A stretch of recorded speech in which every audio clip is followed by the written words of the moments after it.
நான் நாம் தமிழர் கட்சியில 6 மாசமா தான் இருக்கேன். 6 மாசமா தான் இருக்கீங்க. என்ன காரணம்? நாம் தமிழர் கட்சியோடைய கொள்கை கோட்பாடு, மக்களுக்காக அவங்க குரல் கொடுக்கக்கூடிய செயல்பாடுகள் எல்லாமே என்னை வந்து இந்த கட்சியோட ஈர்த்தது.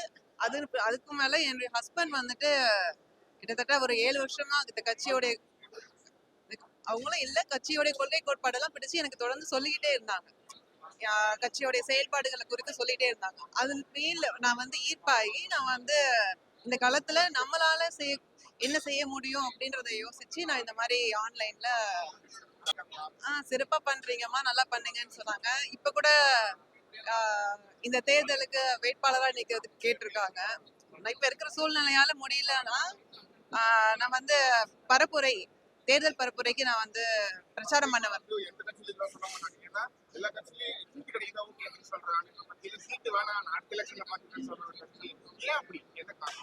இப்ப இருக்கிற சூழ்நிலையாலதான். கண்டிப்பா கண்டிப்பா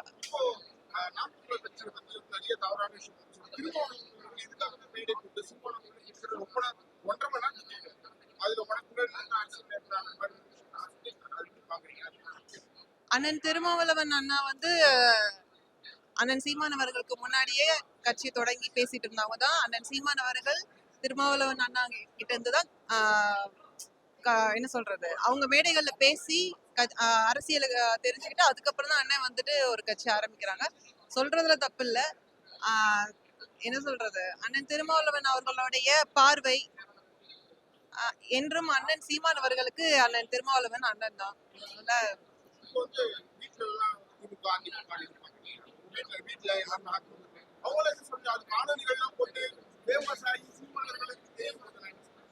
அதாவது அண்ணன் சொல்றதுதான், கொண்ட கொள்கைக்கு எதிரா தாய் தகப்பனே வந்தாலும் தூரவல் கேட்டு நம்மளுடைய பாதை என்ன அதை நோக்கி செல்றதுதான்.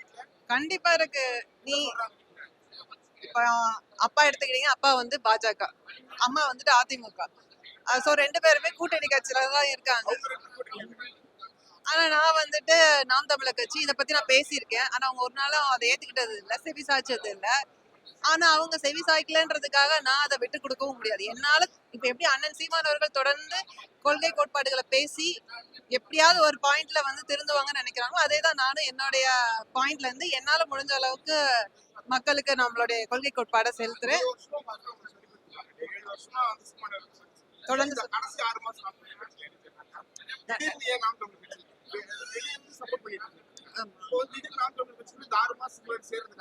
அதாவது இதுக்கு முன்னாடி வரைக்கும் நான் பிரைவேட் ஆர்கனைசேஷன்ல ஒர்க் பண்ணிட்டு இருந்தேன்.